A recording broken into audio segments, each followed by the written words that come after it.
Hello everyone, আসসালামু আলাইকুম। কেমন আছেন সবাই? আলহামদুলিল্লাহ, আপনাদের দোয়ায় ভালোবাসা আমরাও ভালো আছি।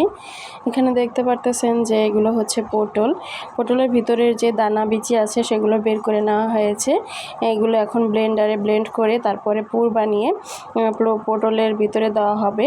পুরের সাথে আরও আছে হচ্ছে ডাল, তারপরে টাকি মাছ, আর বিভিন্ন ধরনের মশলা, কাঁচামরিচ, হলুদ, লবণ যা লাগে সব একসাথে মিক্সড করে তারপরে আর কি ভিতরে দিয়ে দিব।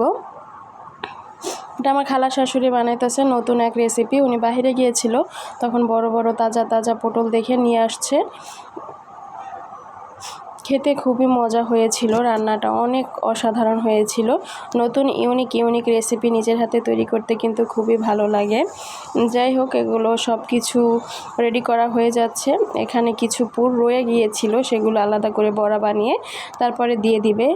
তো এখন ভাজি চলতেছে, এখন ভেজে তারপরে আর কি মশলা দিয়ে ভালো করে কষায়া নেওয়া হবে। আমার খালা শাশুড়ি নিত্য নতুন রান্না করতে খুবই পছন্দ করে এবং খাবারের আইটেমও খুব ভালো বোঝে আর কি। যাই হোক, একটু একটু করে সব কিছু কমপ্লিট হয়ে যাচ্ছে। এই তো মশলা কষিয়ে তারপরে পটল দেওয়া হয়ে গিয়েছে। যে পুরটা রয়ে গিয়েছিল সেটা আর কি আলাদা করে বড়ার মতো ভেজে তারপরে এখানে দিয়ে দিয়েছে। একদম ঝোল ছাড়া ভুনা করবে, শুধু যাতে খেতে পারে সেইভাবে আর কি। যাই হোক, পটলের দোরমাটা কেমন হয়েছে অবশ্যই কমেন্ট করে জানাবেন। আমাদের কাছে খেতে কিন্তু খুবই ভালো লেগেছিল, অসাধারণ। দাওয়াত রইল, কোনো এক সময় আপনাদেরও খাওয়াবো। আল্লাহ হাফেজ, আসসালামু আলাইকুম।